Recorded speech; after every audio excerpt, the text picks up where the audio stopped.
everybody, and welcome to this episode of Hank's Corner. I'm Hank Jr., part of Hank Jr. Productions, where I'm documenting life's moments through photography, videography, and now podcasting. And today I'm in a special location here in Florida, the Anna Marie Island. I'm here with a special guest, Krystal King. Krystal, how are you doing today? I'm doing great. Well, welcome to Florida. So, because you're not from Florida, right? I'm not, no. Okay, so are you from Nashville, or that's just where you are? Originally from Hickory, North Carolina, and now in Nashville. All right. So what do you think of Florida so far? Oh, I love it. I love it. So what have you been doing here since you've gotten here?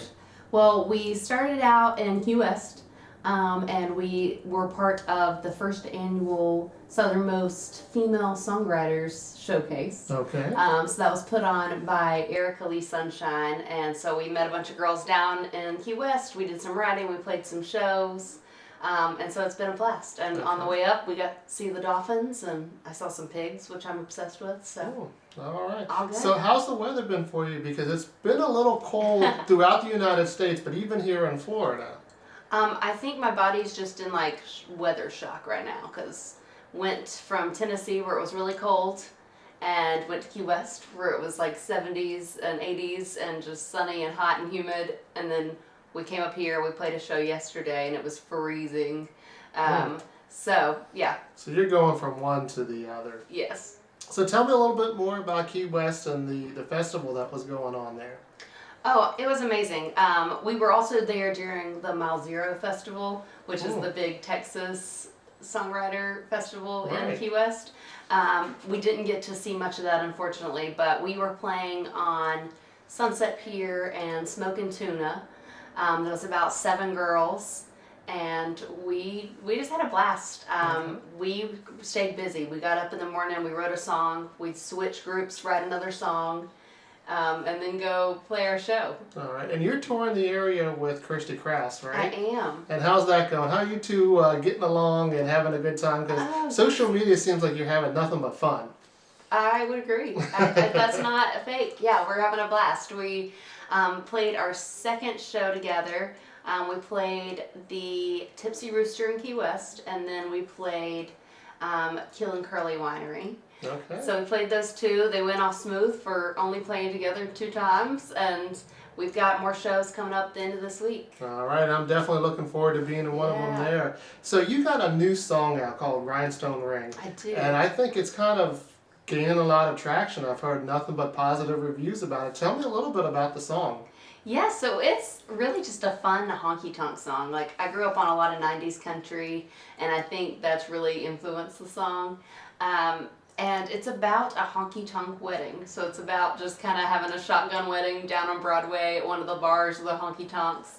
And I had that idea, and I took it to my friend Stephanie Joyce. It was our first co-write together, so we were still kind of feeling each other out, but we had so much fun writing it. Okay, and it looks like you had fun doing the photo shoot as well. Yes. Tell me a little bit about that, because I think you got quite a bit of congratulatory, people were congratulating you, thinking that you were actually getting married, correct? Yeah, so I was downtown with the photographer, it was Justin Hammond, and he had the idea to go to Printer's Alley, because I told him I wanted like a lot of the neon stuff, and I had a fringe, like kind of hippie cowgirl wedding dress, and I put a veil in. And so we were just down there taking pictures, and people kept being like, "Congrats! When's the big day?" Like, and so I was like, "Oh, not actually getting married, already married, but just for the song." But I kind of promoted the release that way. Yeah, and it's definitely a great song. Would you mind playing that for us here on Hank's Corner? I would love to. So it's funny, I didn't know that I was going to release this one at all. Like, we wrote it, and it sat in the drawer for a long time. And then I got a demo of it, and I was like, you know what? I love this. And so I wasn't sure if everybody else would still love that honky-tonk sound, but I've got a good response from it. So.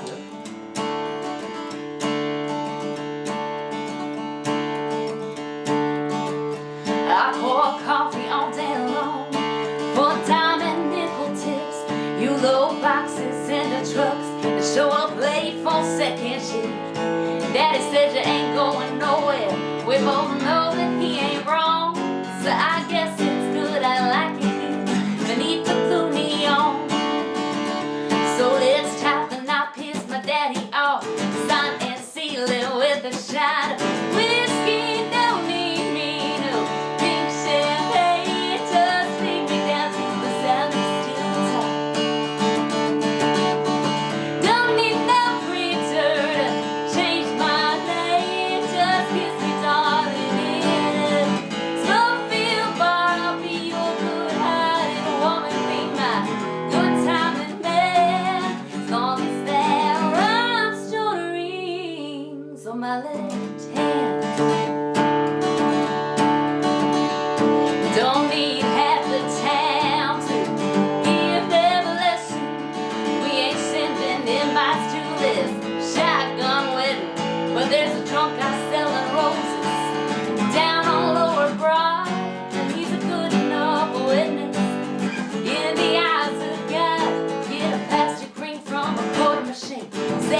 played by Mike Loudermilk, who used to play guitar for Crystal Gale. Oh, It's wow. really cool.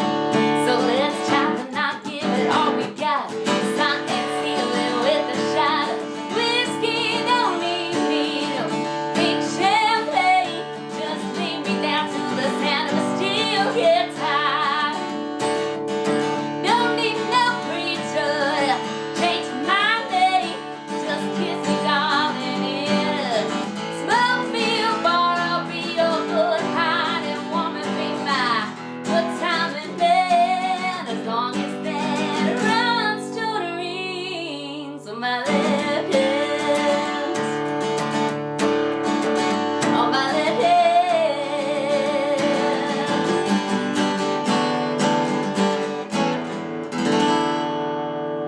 And that's Krystal King here on a special in-person performance on Hank's Corner, singing her latest song, Rhinestone Ring. So one of the things that I liked about it, you mentioned 90s country, and anytime I hear that 90s country, it kind of just brings me back. I like some of the other stuff that's out there, but I really love that 90s country, and it always takes me back to when I was a kid. But how did you get that sound started? Tell me about your early process and developing your craft and leading all the way up to your latest single. Yeah, so I mean, I grew up loving Shania Twain, Alan Jackson, Dixie Chicks, just songs that had a lot of steel guitar or fiddle or just had very like storytelling lyrics.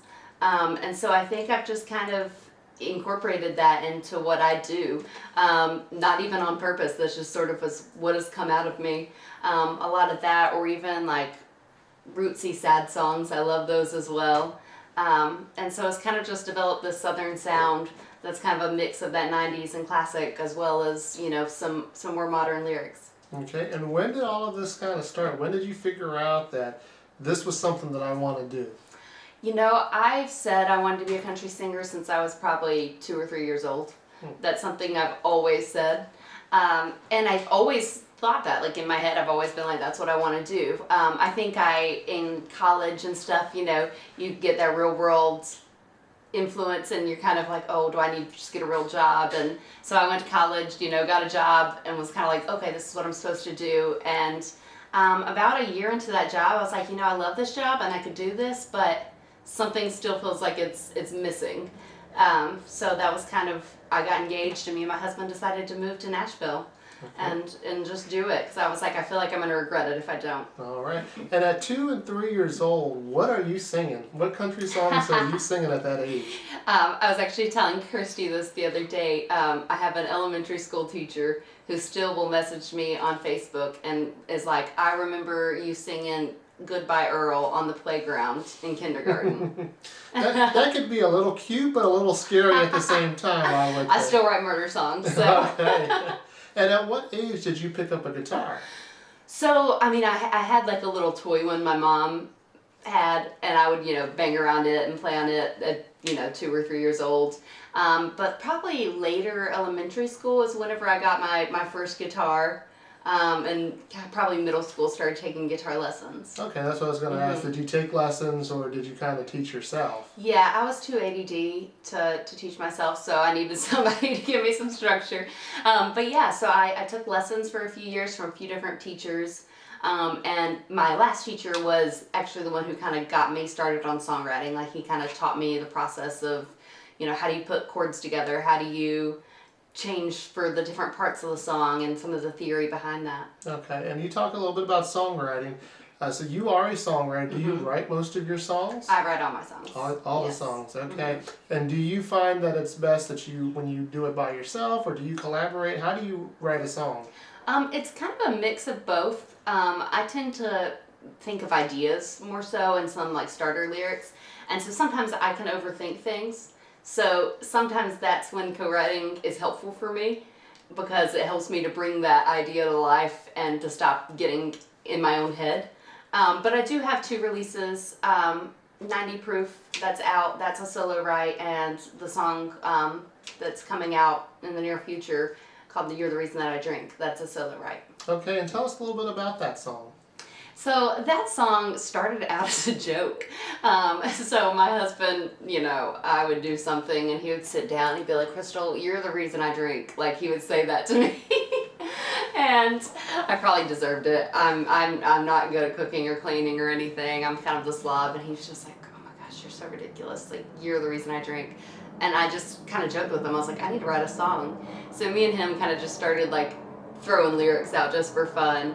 And then I just sat down and wrote it. Like, I never thought I would release it because it was just kind of a cheesy song. Mm-hmm. But it shows it's one of everybody's favorites. And I think it's just relatable. I think everybody feels that way about their spouse sometimes. I even have a murder song about murdering my husband. And I'm like, you know, we all think it. We all think it. Well, I'm glad you said it. It's better you say it than me. But would you mind playing that song for us here on Hank's Corner? Yeah. So this one's actually like an older one for me. This one was kind of when I first started writing songs. But it's stuck around.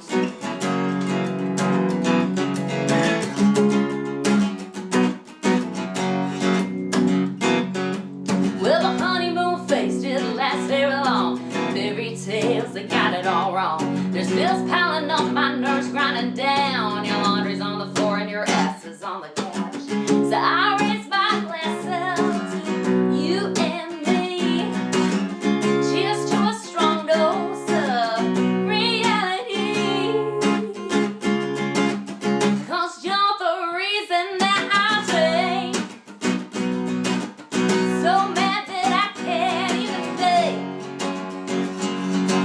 You're gonna put me in an early grave. My hair's already turning gray. Ever since you got down on one knee. Now every time you fuss and moan, I take a sip of control.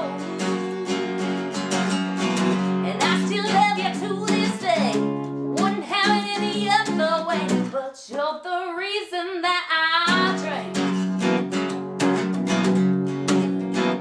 When you leave the seat up and you're snoring loud, I just poured me another round. A couple of beers used to be enough. Now I'm reaching for the stronger stuff. Till that day comes when the Lord calls us back, I'll be on the rocks, sipping it straight in this glass. 'Cause you're the reason that I drink. So mad that I can't even think. You're gonna put me in an early grave. My hair's already turning gray. Ever since you got down on one knee. Now every time you fuss and moan, I take a sip of control. And I still love you to this day. Wouldn't have it any other way. But you're the reason that I drink.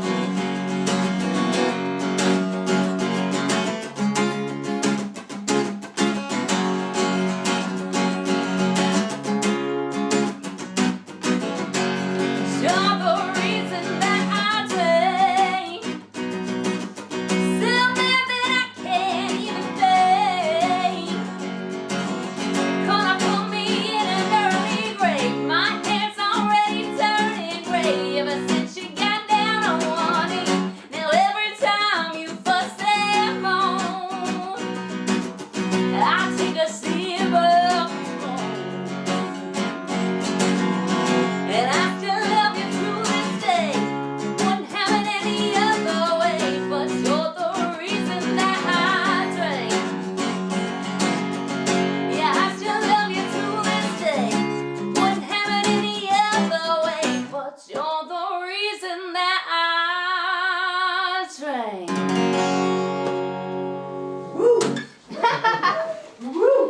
And that was You're the Reason Why I Drink here on Hank's Corner, Krystal King. And she just kind of pointed off that my wife was nodding off on the side of the camera thinking that's the reason why she drinks as well. So fortunately she doesn't drink that much, so that's to my credit.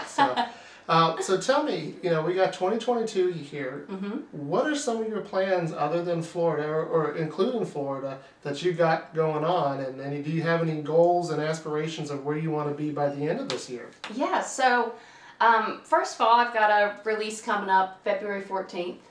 So Valentine's Day. And we're going to release a 3-song EP called Honky Tonk Love Songs. So it has Rhinestone Ring, You're the Reason I Drink, and a song called Cowboys and Whiskey. So all 3 kind of just steel guitar, fiddle, just rootsy love songs. So we've got those coming out. And I'm looking forward to that. Yeah. So how can they get them out there? Is this going to be online, or are you going to have a way for them to be able to purchase it? So you can get it on iTunes, Spotify, Google Play, like any place that you get your music. It'll be on YouTube as well. I've also printed some CDs that have all my releases so far on it. So you can buy the hard copy as well. Okay, and so what I'm going to do is I'm going to go ahead and buy 1 copy, and if you guys are interested in having an autographed copy of that CD, just comment here, and I will pick 1 lucky winner to get that. Ooh, awesome. I love it. Yeah, and then that was kind of just an extra project since I'm actually working on my first album. So I just finished up an Indiegogo campaign, where I pre-sold the album, pre-sold t-shirts and everything to fundraise for it. And so I have a brand new album with 7 brand new songs on it that I'll be working towards releasing in 2022. All right, that sounds very interesting. Yeah, I'm so excited. And are you also going to be doing a lot more touring? Yes, so I work part-time as a music therapist. And so up until September, I was kind of having regular days a week. But now I'm more full-time musician. I still do that here and there on the side, but now I kind of have the freedom to tour, and I'm lucky enough Kirstie got me out on this Florida tour, and we plan to do North Carolina, Rhode Island, some Kentucky shows. So a little bit all over the place. All right, so be looking for Krystal King out there. Yeah. And what can we expect from a Krystal King show? Lots of cheesy jokes.